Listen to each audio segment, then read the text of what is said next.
Hello and welcome. This is a drink called How to Make Iced After 8 Hot Chocolate. First thing you gotta do is you put in the ice cubes into this glass.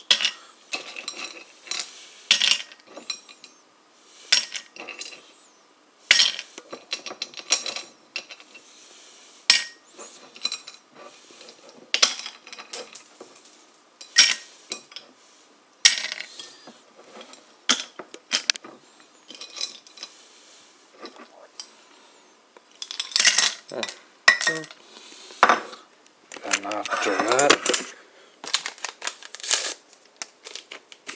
put it in here.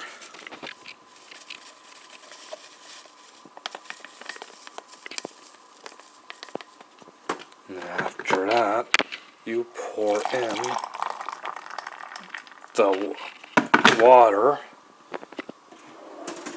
After that,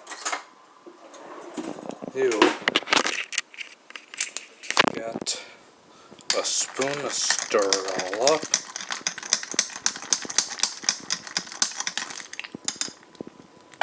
And here is your iced after 8 hot chocolate.